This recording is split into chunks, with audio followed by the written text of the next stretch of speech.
Broadcasting live from the Business Radio X studios in Atlanta, Georgia, it's time for Atlanta Business Radio, spotlighting the city's best businesses and the people who lead them. Welcome to Atlanta Business Radio. I'm your host, Corey Rick. Today I have the distinct pleasure of interviewing an old friend who's experienced fantastic business success over the last 30-plus years. Our guest comes to us with vast business experience across varying industries and companies. Please join me in welcoming Mr. Barry Madel to our show. I've known Barry for probably 45 years, just a great guy. He comes to us with tremendous experience. Barry, welcome. Well, thank you, Corey. Barry, tell the listenership a little bit about yourself. You have such tremendous business acumen. Tell us a little more about you so we can get to know you. Well, I'll leave out the parts about growing up with you, and we can keep that as on the side. We've known each other 45 years, two of the best years of your life. Is that where you're going with this? I'm not even 45, Corey, so we won't even say that. Okay, right? All right. But no, so a little bit about me. Grew up Midwestern values, similar to you, up in cornfield in Minnesota. God's country. God's country, yep.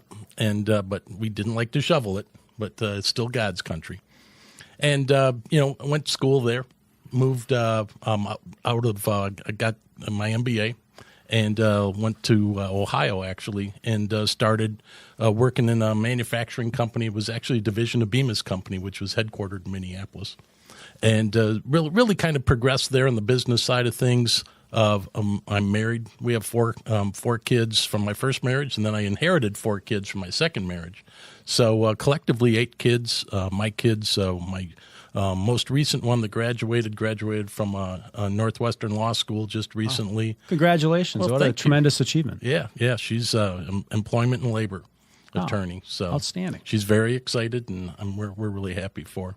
But then, the other, my son is in a startup software company. Actually, it's phase 2 startup, so they're refunded again, and they're going through a lot of growth there. Have a daughter down in South Carolina who's a speech-language pathologist. And then my youngest daughter is still up in Ohio where she grew up, and she's has her own graphic design business, so she's doing really well. And then our other kids with Joyce's and mine are, I think some of them. One of them runs about 85 people working for her at Vonage, and another one's in supply chain, Georgia Tech grad. So just a whole bunch of kids, whole bunch of places, and really, we're really proud of the kids. And all of them have done extremely well, which to me, knowing you is not a surprise. You come from a family of folks that have excellent business acumen and great results. Tell us about how growing up in a family with your dad as a business leader, how that impacted what you're doing now. Yeah, it's looking back on my childhood, the dinner every night between 6 and 6:30, depending on things. And that doesn't sound familiar. Similar to you, yeah. And it wasn't necessarily let's everybody go and talk about corporate happy flowery talk. It was basically a debate that went on at dinner over news, over events, over people, over things. And really, the opportunity, I think, I had one of 4 kids. I was the third out of 4 kids. The opportunity to, we were treated as adults, and so we were more participative in what was going on, in around the world. And I think that really brought a lot to my personality going forward. So my dad had a successful healthcare business. Yeah. And learning about that, and then also watching how astute that he was, because it was in nursing home business. Yeah. He was smart enough to actually be working on the lobbying side of things, because a lot of the reimbursements for healthcare, long-term healthcare rates, are state mandated. And so he was very astute to be able to be involved in that, to be talking to people on that, and it really protected and then allowed him to grow his business. Yeah. And then that, obviously, kind of put a fire in the belly, if you will, for us kids. Yeah, he built a tremendous business. I know from just watching him and interacting with him. He built a great business that really helped people. He did it the right way. And certainly a lot of that is obviously rubbed off on you. He must be very proud of all that you've done. Yeah, it's as you and I have spoken before, I think, one of the greatest things that my parents are, and I in turn try being as a parent and also, really as a manager, is how to advocate for either your people or your children. And my mom and my dad, my gosh, they cared so much about us and want so much good for us. Yeah, and I think that's probably why you all have done so good. I mean, knowing your other brothers and how well they've done.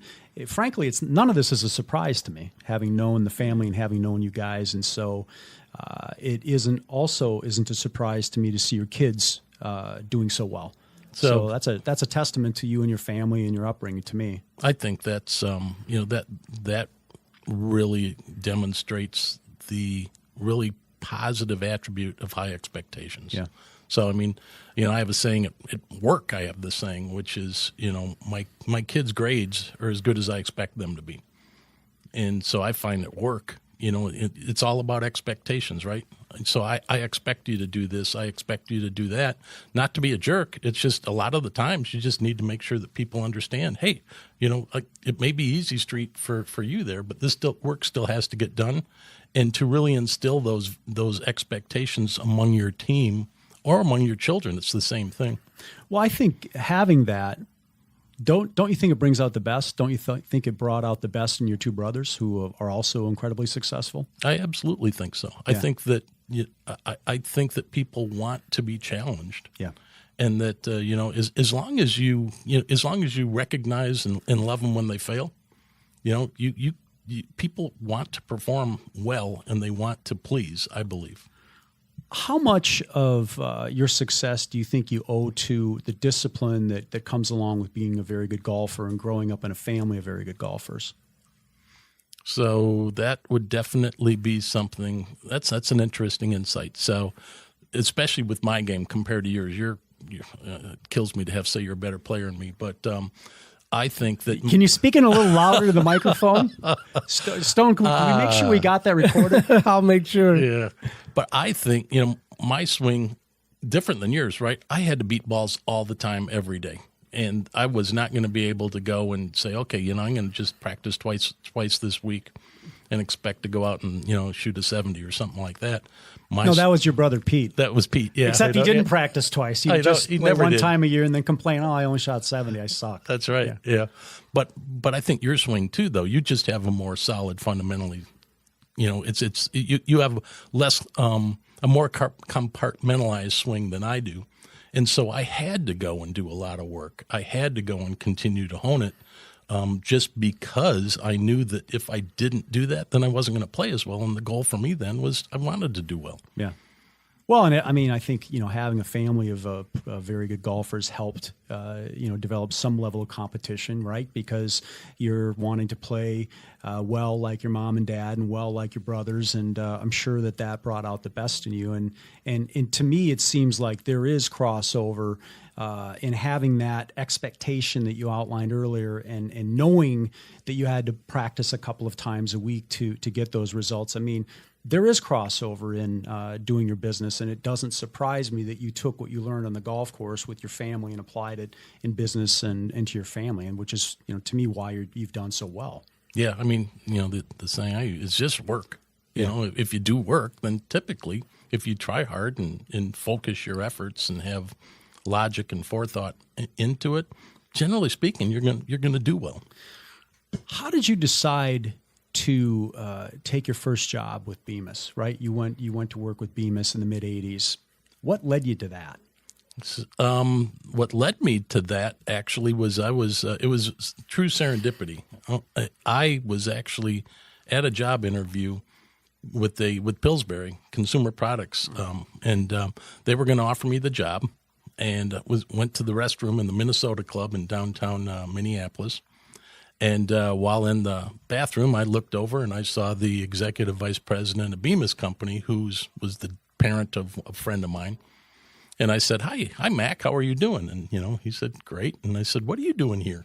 And he looked at me in the eye and he said, this is my club. What are you doing here? 21-year-old kid going there. And I said, oh, yeah, you're right. So I told him that I was, going to probably go work for Pillsbury. He asked me how did I like, the company. And I said, a little bit buttoned up. Not sure if I really, like them as much as I could. And I got home that afternoon and was told by my wife that Ed McBride had called and wanted me at the airport tomorrow to fly to Ohio and talk to the CEO of a company about doing a new business position there. Well, it seems like you've really made the most of that opportunity because that turned into other roles, right? You did well enough early on where it turned into other roles. Tell us about that. Yeah, that was, I really enjoyed my time at Bemis. I had a perfect job. My first job was, I reported to the CEO of a $300 million company. How was that? Rephrase. How was that experience? So it was great because what my role was when he wanted to get into new markets or do acquisitions, I was the first person to look at it, and he would tease me and say, and if you can't talk me out of it, then I'm going to bring in somebody that makes more money than you to look at it harder. So I got just this incredible exposure to all of our company that I was working at, but also all of Bemis company, which is all their divisions. So the exposure that I got to the businesses and then also to the senior leadership within Bemis was just exceptional because I really learned a lot from a lot of people, and in the process, got to meet a lot of friends that ultimately were willing to give me advice throughout my time at Bemis. It seems extraordinary that you would work with such a high-level person right away. What did you learn from that? What I learned the most from that was a global perspective early in my career.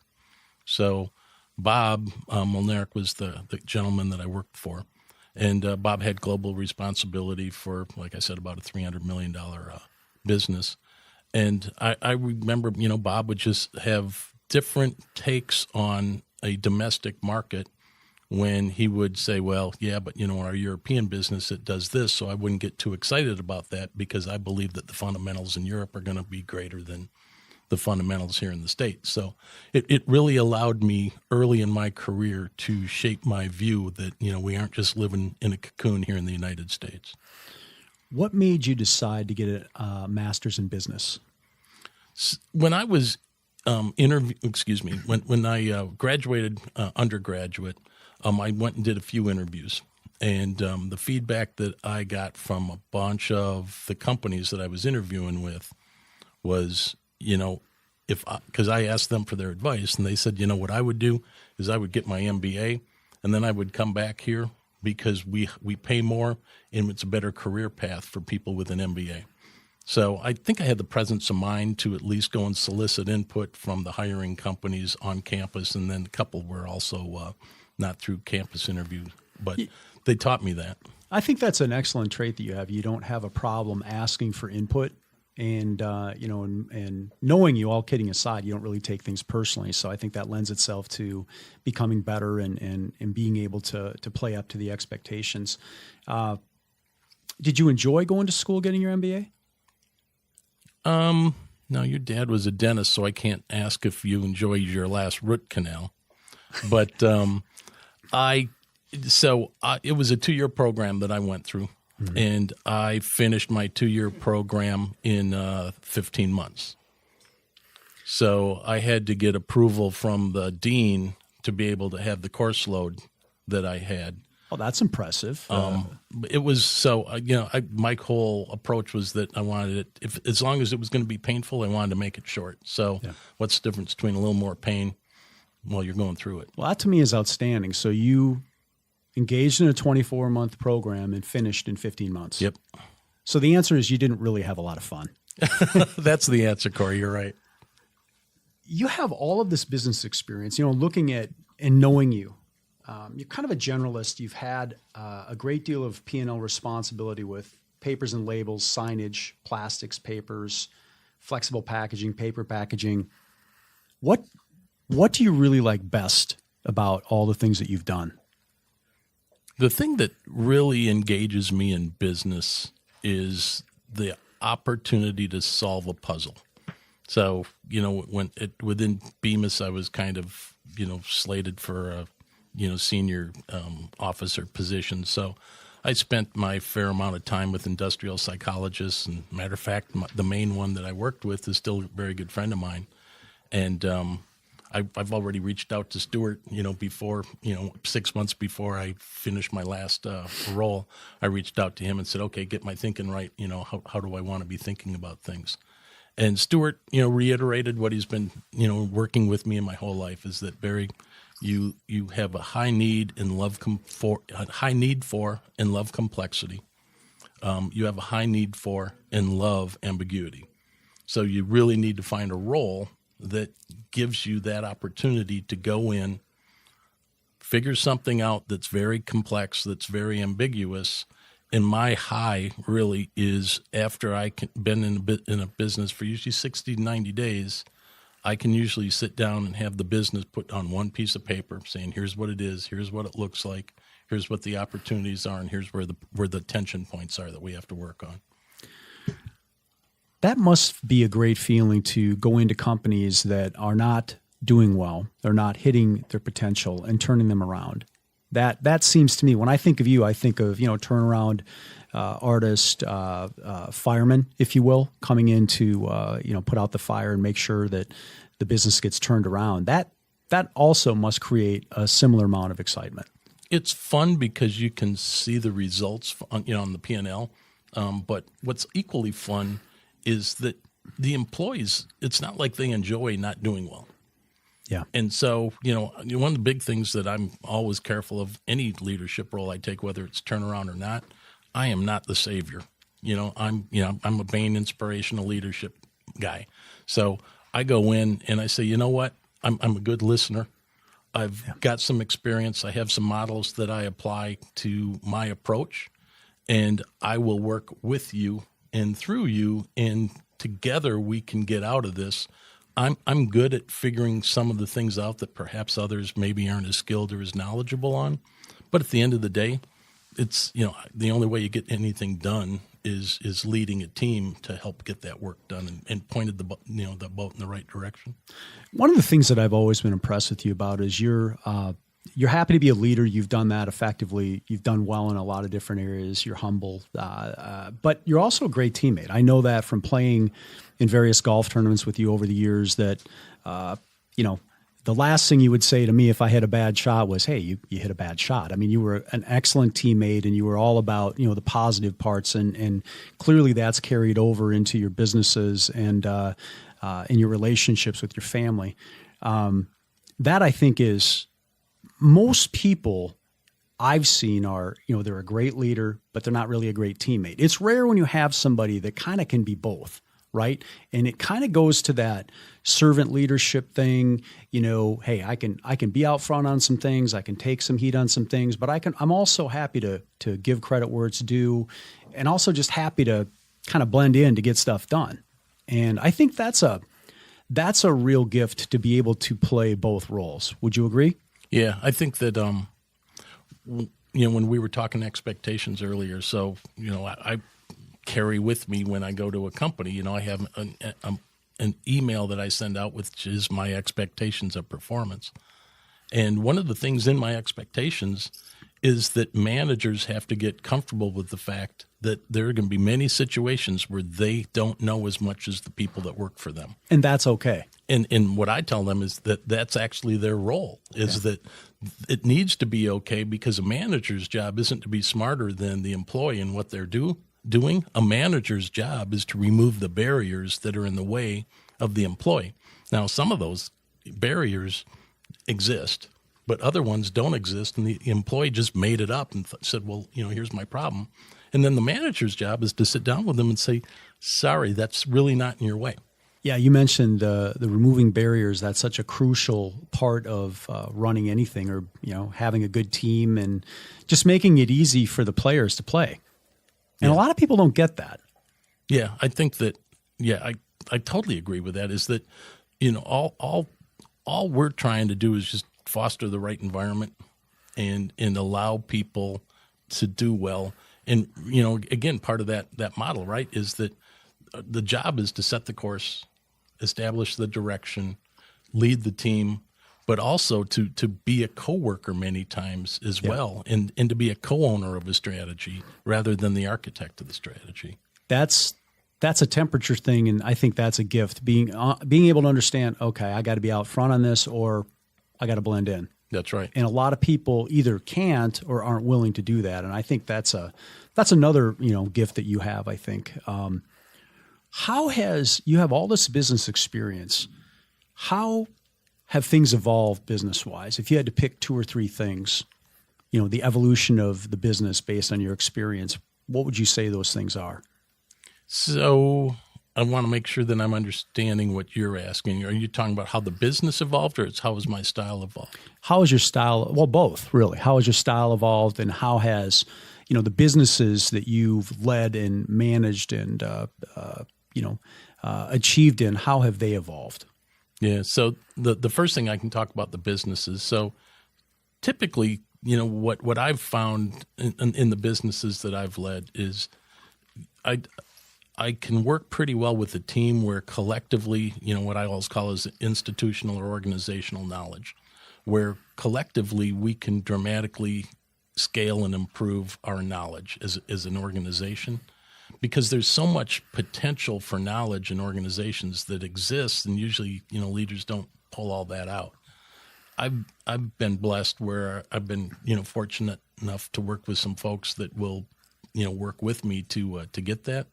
So I'm always proud when I work with a company that we know where the puck is going, and we get to where the puck is going before it's there. As opposed to going where it's at, which is what everybody else does. Exactly, yeah. And so that's what I'm always most proud of. That's a very pride-filled moment when I go, look, guys, we did this, guys and gals. We were able to say that it's going here. We got there first. Now look we're taking advantage of that. I think that's one of the most satisfying things that I can be a part of, and that's one of the things I think that the organizations I've worked at that that we've been able to have that happen. And I think the second part to your question is how has my style evolved? My style has definitely over time as I age, humility becomes a greater part of who I am. Do you think that's important? I think that's vitally important, because I think that people want to own their own ideas, and they want to be a part of their own success. Yeah. And a lot of leaders tend to want to, say it's all about me. It's all about me. Well, it's not all about me. It's really all about the team and how we're doing. And the more that I can, success for me nowadays is if somebody walks around thinking that they had an idea that maybe I had, that's a win for me, because they're going to try really hard for their own idea. They'll probably try equally hard for mine, but I want them to have that satisfaction that, yeah, I did this, and that this is all about what I did. With your business experience, what do you think are the top 2 or 3 lessons you've learned over the years? So I would think that the number one lesson that I've learned is when I was talking earlier about the potential for knowledge that exists, the latent, if you will, knowledge that exists in an organization. And, if you solicit that, and, one of the things we've not talked about is just the fact that you learn a lot more by listening than you do by talking. And so if you go and work with people and say, I don't know that, can you educate me? And ask the right questions, work from a planned approach, and ask the right questions and listen, and then test for validity, to ensure that you're hearing it right. A lot of the knowledge within an organization is there, and people know what to do. It's just that it's really not tied into any cohesive strategy or vision or direction. So I think that that's one of the key things that I've learned. And I think the other thing that I've learned is that you can get rapid advancement, but you don't have to always act like you're in a hurry. And so I think that, you can work with people, you can establish some metrics, you can get them to buy into those metrics, and you can really achieve a whole lot in a short period of time. as long as you're... Well, clearly with the turnarounds and the experience that you've had of helping these other companies sort of get moving in the right direction. Right. But, you don't have to run around like your hair's on fire all the time and have people put people into what I call a high-speed wobble. Yeah. Then they freeze up and they don't get anything done. So, you have to really demonstrate, hey, you know what? I can be self-centered. I'm not going to, go and do all these things. I just want to be able to get this part done. One of the takeaways that I have in seeing your success over the years is that you have a very strong ability to inspire confidence. And what I'm wondering is, you go into a circumstance like when you're a fireman and you've got to kind of learn what's going on. You've got to get trust almost immediately because you've got to get people to talk to you. Mm-hmm. How do you get them to buy into your plan? So the way that I do is I just communicate ridiculous amounts of information and frequency. And when I say ridiculous amounts, I probably ought to expand on that a little bit. So what I do is, when I go into an organization, I ask the exact same questions every single time that I'm new. And I publish those questions to the entire organization up front. And then I only stay on that script. Because that way the organization and the people in the organization know that they know exactly what I'm asking and that I don't have any side conversations with other people. Because that's a huge eroder of trust, is to talk to you about one thing and somebody else about another thing.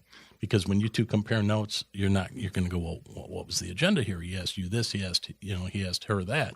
So really the consistency of the questions first, and then after that, then just follow up every week. I send a weekly email saying, here's what I learned this week. And it's not, a 92-page email. It's, 2 to 3 page email of here's all the questions that you know that I asked, and here's what the answers were that I learned this week to those questions. So that by the time you're done, it takes 2 months if the organization has any size at all. By the time you're done, the organization is right there with you, and then they're getting that self-awakening and that self-realization. Oh, yeah, we do need to change this. You're right, we aren't measuring waste. You're right, we don't set goals. You're right, we don't do this, we don't do that. So they're already there. So by the time I show up, 60, 90 days later saying, hey, let's do this, let's do that, they're kind of looking at me saying, well, duh. Well, yeah, you've already you already have a process and a system in place for gathering information. And, I think that you've seen the gains from doing the same things with all the different people and getting the different players to buy in. That's obviously been very, very effective. When you're not working and having all this success, what is it that you do with your free time?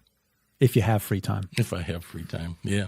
So, what the latest thing that I've been doing, which I think, stresses my wife out because she doesn't see the end game yet. I've embarked upon a hydroponics little project that I have. So we are growing basil and rosemary and thyme and oregano. No parsley and sage? No parsley and sage because we don't like, although we do like parsley, but parsley isn't that necessary. You just don't like Simon and Garfunkel. No, I'm not even gonna dignify that comment. But so that is in the amount of chemistry and detail that's required in hydroponics. I mean, I have a tent. It's temperature controlled. I have to manage pH. I have to manage the salt level, which is fertilizer level. There's just 100 things that you have to dial in and keep going. But it's 40% more efficient than planting something in the dirt. What prompted you to do that? Last year in August, our basil died because it had root rot. And we realized that, oh my God, or actually it was I realized that, oh my gosh, we aren't going to have any basil for the rest of the year because, we can't replant basil in the fall. And I'd never really sat and thought about the fact, well, what are we going to do for basil? Because Joyce and I love to have basil on chicken and things like that. And so I realized I had a problem and I embarked upon finding a solution. You've also joined the Big Green Egg cult. I have. And what do you like best about that? So the egg is fun because I love how versatile it is. You can get a 550-degree temperature grill, or you can slow cook at 180 degrees. And I think that's so cool to be able to do that. and then just the different ways of cooking. You can do direct, indirect, and things like that. It's a fascinating way to cook, to use a grill as an oven or a grill as a grill. It is fascinating to me, and I think like anything, people can take things to the nth degree. I mean, my wife got me a Big Green Egg, I don't know, 8 years ago, thereabouts, and I talk to people, they make their own rubs. They really go all out, and I don't take it that far because, I mean, you can buy a rub, but I think there's a lot of people that really love the details and getting into the weeds about, how, brine rubs and so on. But I would agree with you. And there's nothing that tastes, you can't match the taste of the food coming off the egg, whether it's fish or vegetables or corn or hamburgers. And I think once you figure out the heat, once you figure out how to manage the temperature, then then things really change. At least that they did for me. I agree. Tremendous item there. And I think the other thing with the egg is you know what you're putting on it, right? You go out to eat, and there's a reason why all that stuff tastes so good at restaurants, right? Because they're putting oil and butter and this and that and the other. And I think you got to really watch that. But the Big Green Egg is really a neat thing. It's a great gathering point for families. It's a great gathering point to entertain. And I just thought I would throw that in there because I think it's a tremendous cooking instrument. Now, have you heard of sous vide cooking? No. So sous vide with Big Green Egg is the way to go. Sous vide is a water bath. So, for instance, if you're going to cook a steak, how do you eat your steak? How do I eat it? What temperature? 550. No. What? Medium. Medium? Okay, Yeah. So medium is typically 135, 140 degrees. So what you would do is you would vacuum seal your actual steak and then put it into a very, very sensitive water bath where it's controlled to the single degree Fahrenheit. So you would dial your steak into probably 130 is what you would want to start at. Then the entire steak will be cooked to 130 degrees because it's in a submerged water bath. So all you'll do then is take it out of the bag and then throw it on the grill at 550, mark it on both sides, and you have a perfectly cooked steak all the way through. So when you go to a steakhouse, notice it, because almost all steakhouses cook sous vide. You'll be able to look on a cross-section of the steak, and it will be the exact same color all the way throughout, as opposed to when you don't cook sous vide, it's more, it's darker, it's less red on the outside of the steak and then pinker on the inside. I feel like Johnny Carson. I did not know that. This will be my gift to Corey that he will remember me by now. One of the many things. Do you get a charge out of sharing your wins with your two brothers and your dad, knowing all the success that you guys have had collectively? It's funny. We typically don't talk about business to each other. It's more personal conversations. Yeah. It's probably sounds cocky, but I think we just assume that we're doing well because because you are. Yeah, because we are.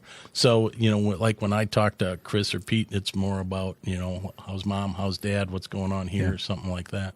Kids, nephews, nieces.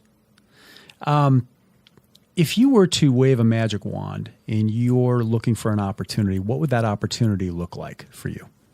So right now I've got, I have, as I tell people, a unicorn that I'm looking for. And the unicorn is some person, man, woman, probably 50 to 80 years old, running their company, don't have a clear exit strategy, and they are probably a lifestyle business, so not super profitable, maybe 5-8%, type EBITDA profitability. And something has happened in their life where now they have a problem. And so that's my unicorn, is because I can help them quickly be able to improve their business and allow them to get to what, would be a liquidity event and be able to sell that within, 9-18 months. That's the unicorn that I'm looking for. They're out there. It's just you have to be patient to find them, and you have to be pretty well connected as well in order to get the phone call when the unicorn does show up. Absent that, my the current direction I have, if I don't find that, is just another P&L leadership position, probably a minimum $40 million. When we were talking earlier about the complexity and the ambiguity, that seems to be, one of the starting points for me that gets interesting enough where it's, it gets my intellectual attention. Is there any specific industry or business that we should be targeting the listenership with? So my manufacturing experience and tons of manufacturing experience, a whole bunch of manufacturing experience, and then also the fintech space. So the amount of pretty rapid growth that we experience in fintech, and the way that we were able to really go in work on retention in that space. I learned through some other folks in that space that the efforts that we made were not only impressive, but they were also very unique in creative solutions to problems in that segment. What do you think?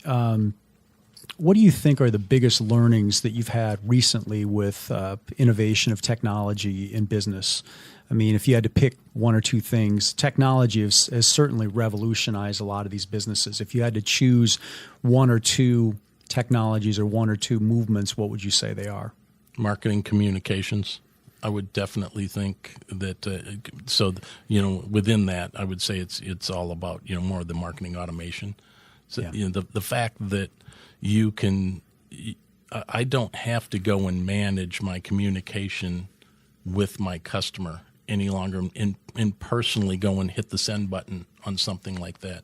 I can have a well-constructed strategy and say, okay, I want to be able to communicate with this group of customers in this way and set that all up through marketing automation and not have to go and be a part of all those moving parts that were a part of marketing.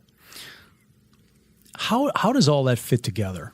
Right, because doesn't the marketing automation, doesn't that somehow interact with your CRM and your website and SEO? How does all that fit together?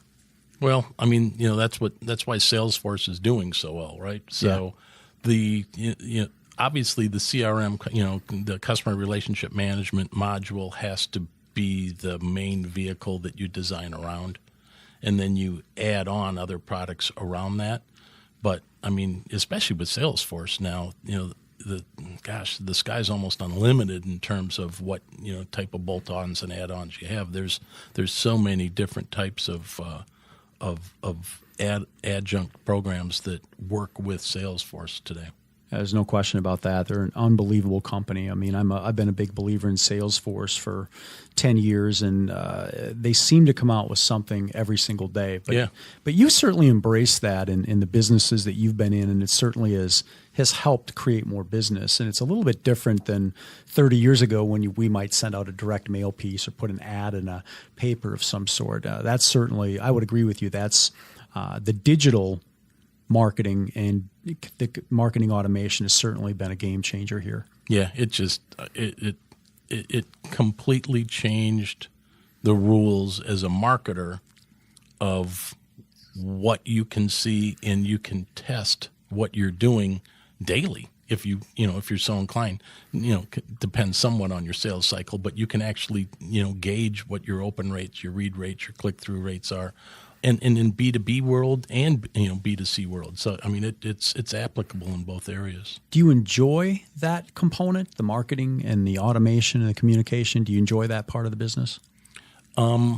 I appreciate that part of the business. I don't know if I would, if you were telling me that's what I was going to do the rest of my life.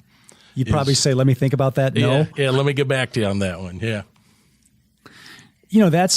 That's certainly an important component of that, and I've had the benefit of I've been the benefactor of your experience there and your coaching around that. That has been certainly valuable for me. I think the thing with marketing automation is that's applicable in most businesses, maybe any business, because customers have a certain set of buying behaviors that they have.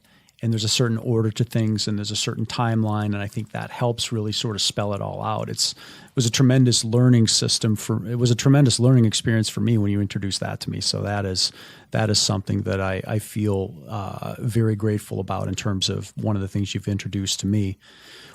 When you think about coaching, and particularly Vistage, tell me how that experience has impacted, how you do things in your outlook. So, Vistage, the CEO peer-to-peer group, I've been, I think, just the recipient of one of the best CEO coaches that exists out there, named Austin Jackson.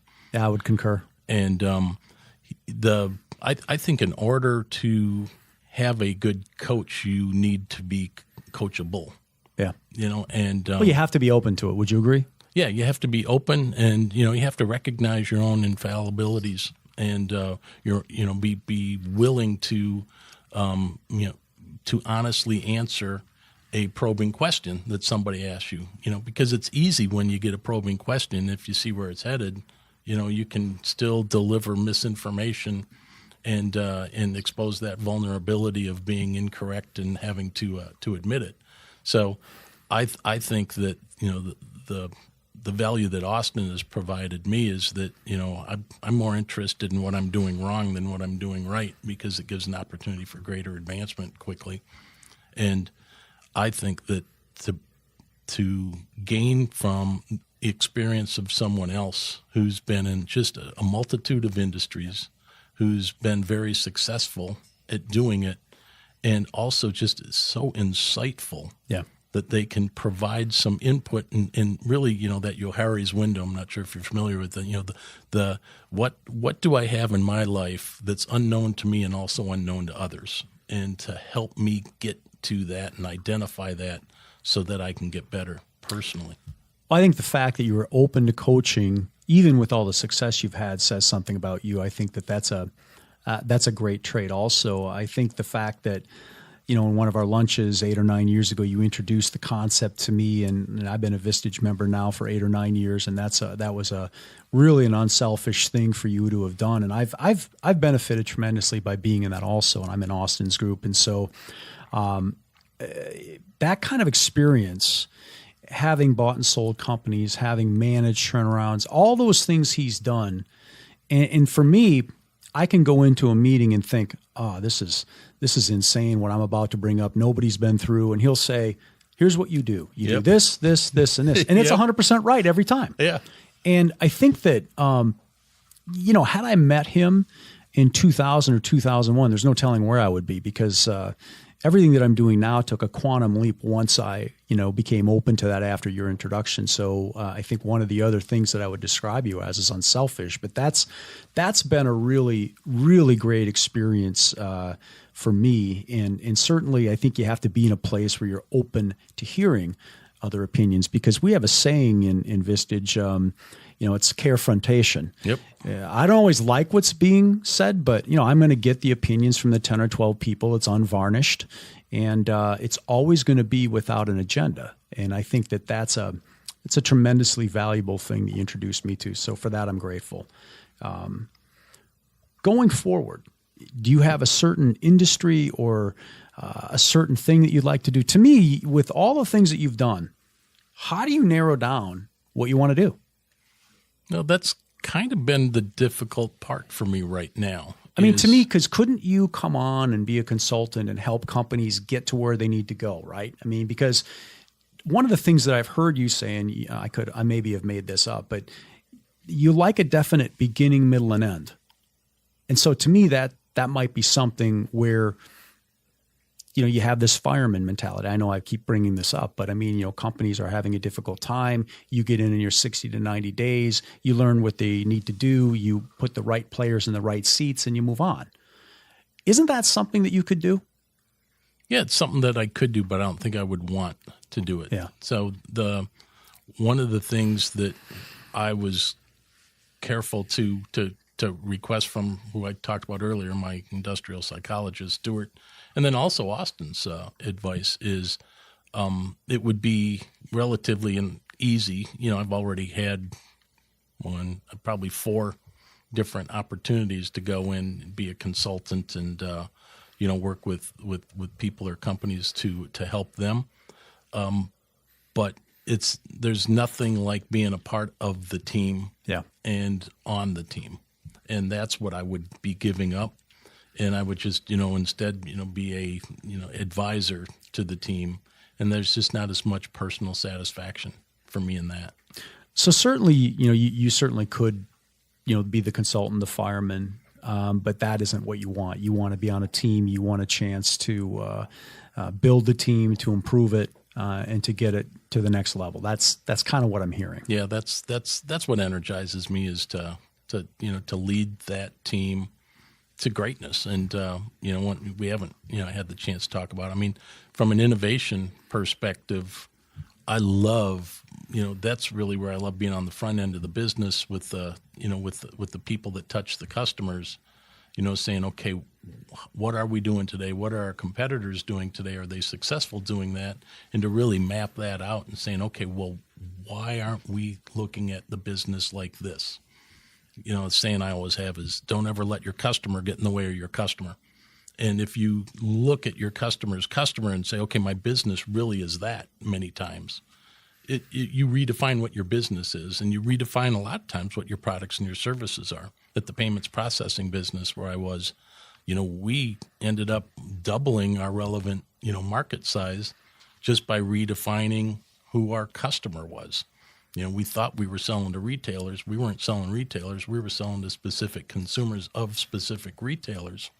Once we knew that, they had an entirely different need for some products that our retailers weren't providing. So how did you redefine how did you do that? It was actually the opposite of the problem. So I remember where I was and coming back from a vacation, driving in the car with everybody in the car asleep. And I was mulling over a problem that we had with our company because our retailer base was what I will call is less than desirable. And I was going, well, how do you fix that? You'd have to go and get all different types of retailers. And then the more I started thinking about it, I forced myself to think, okay, come up with good things about what your retailer base is, your customer base. And then I realized that our retailer base was just a distribution point for a bunch of products and services. And we were only selling one product to them. Go back to that company today, and we've got 4 different products to them. One product in particular will be probably at the end of this year, it could be at 20% of what our number one product line is. And in 3 years, it'll easily meet or exceed what that product line is. When you took over that company,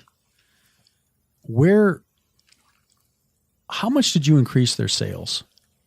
So about 200, 300%. That's not too bad. Didn't suck. Wow, that's a tremendous impact. So how do you package everything that you're doing? I look at you, having known you for a long time, and I see, great leader. I see somebody that's willing to be on a team. I see somebody that's had all of this experience. And how do you package it into an opportunity, into the opportunity that you want? I mean, you have so many attributes. How do you boil it down to 2 or 3 and so on?